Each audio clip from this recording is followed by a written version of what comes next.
Let's start with a botanical definition of what a flower is. A flower is the reproductive structure of plants belonging to the angiosperm group in the kingdom Plantae, or simply put, the flowering group of plants. Sounds sexy, isn't it? And then eating flowers sounds even more sexy. Better yet, it is a very healthy thing to do, as plants store ample amounts of nutrients, minerals, vitamins, phytochemicals, antioxidants, etc.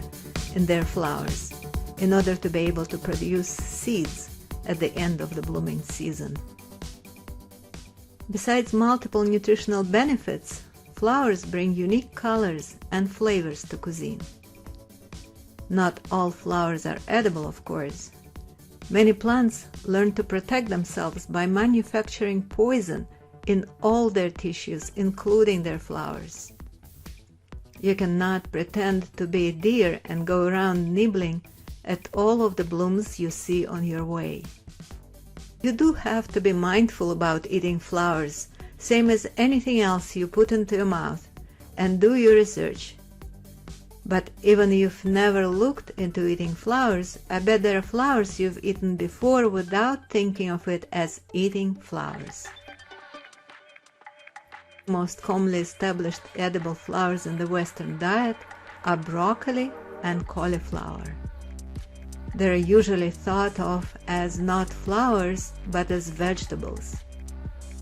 That's because both are harvested, cooked, and eaten at the pre-flowering stage, the bud stage. Both broccoli and cauliflower are tight clusters of unopened flower buds.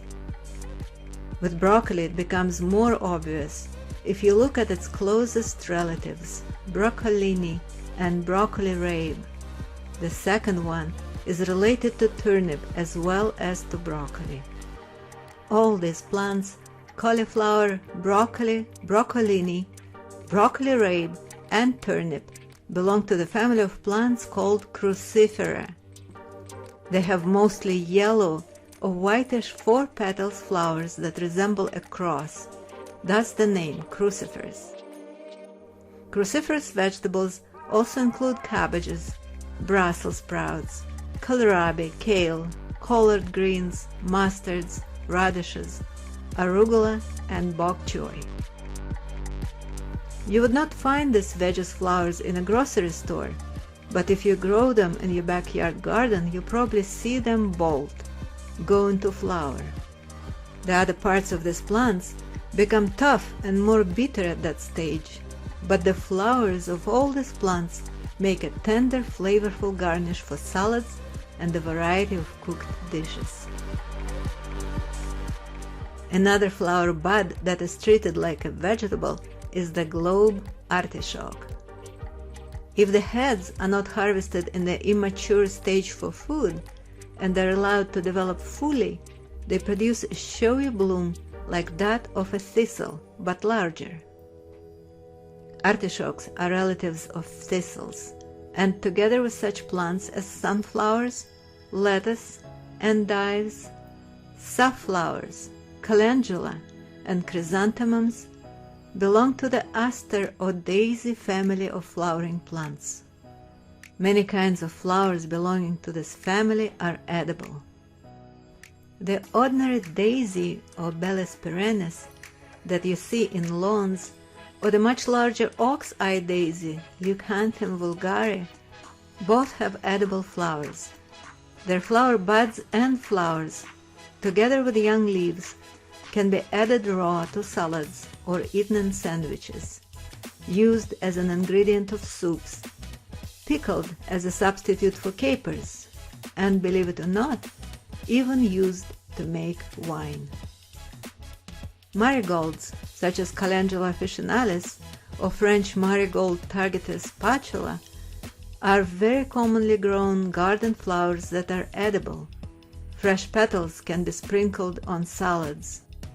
Known as poor man's saffron, dried marigold petals add yellow-orange color to rice, breads, or soups.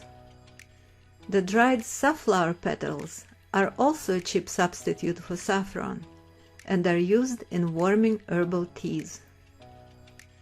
The saffron spice itself comes from a flower.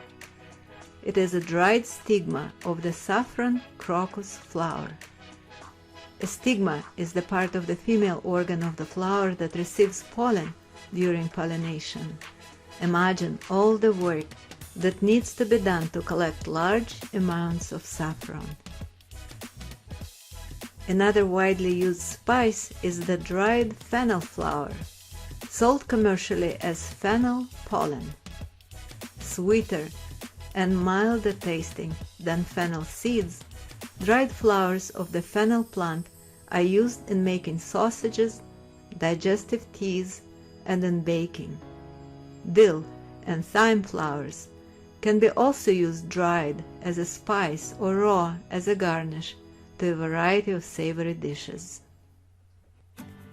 Now, going back to the daisy family of flowering plants, all chrysanthemum flowers are edible, with the flavors varying widely from plant to plant, from sweet to tangy to bitter or peppery. Any type of chrysanthemum flowers can be blanched, then have the petals removed and added to your favorite dish.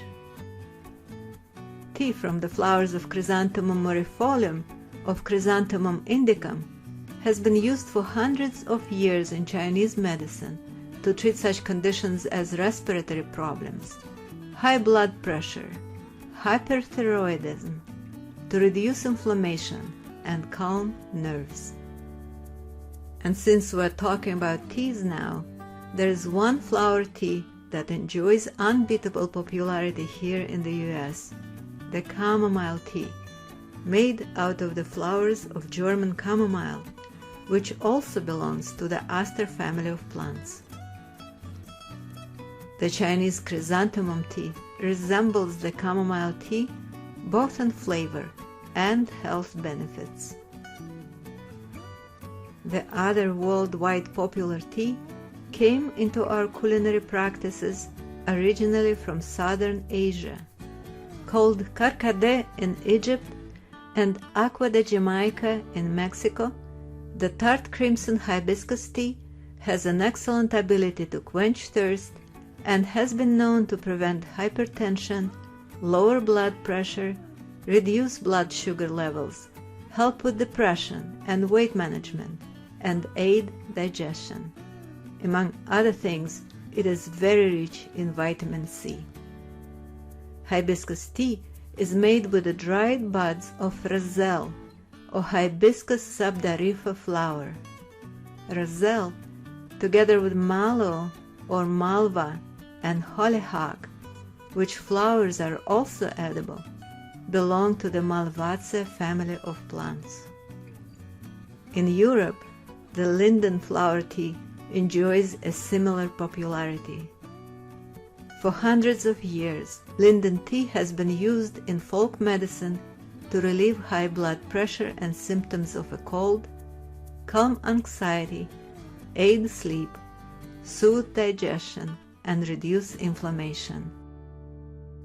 Any edible flower can be used to add to an herbal tea or to make a floral tea.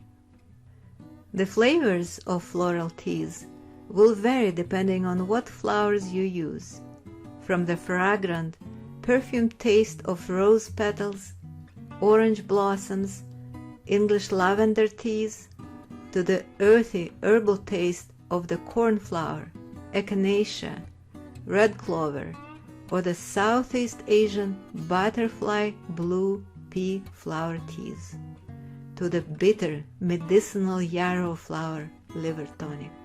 There is a huge variety of edible flowers that you can buy online, in a specialized store, or grow in your garden. Flowers of some popular ornamental plants such as nasturtiums, violets, pansies, dahlias, geraniums, cosmos, borage, lilac, and magnolia tree can be eaten raw in salads or sandwiches. Different cultures all over the globe had been including flowers into the culinary and medicinal practices for centuries. Italians look at zucchini flowers and see an exquisitely delicious snack. Banana flowers are commonly used as vegetables in countries such as Laos, India, Thailand, China, Burma, the Philippines, Sri Lanka, and Vietnam. The gorgeous flowers and flower bud of Banga Cantan or torch ginger, Atelingera elatior, is used in cooking laksa, a spicy noodle soup, and seafood dishes in Malaysia and Indonesia. Stir-fried durian tree flowers is another favorite dish in Malaysia. The young flower spikes of Chlosia argentea, commonly known as the plumed coxcomb or silver coxcomb, a relative of amaranth, are used together with fresh young leaves and young stems to make a tasty and nutritious soup that is a daily fare in West Africa. The pacaya palm blossoms are traditionally included in a plate of fiambre, a cold meat plate, or fried in an egg butter in Central America. In Mexico, the yucca blossoms are used in a variety of dishes. This list of edible flowers is far from being complete, but is a good introduction to encourage you to look at the surrounding nature from a different angle, as a generous, nourishing environment full of tasty and surprising treats to explore.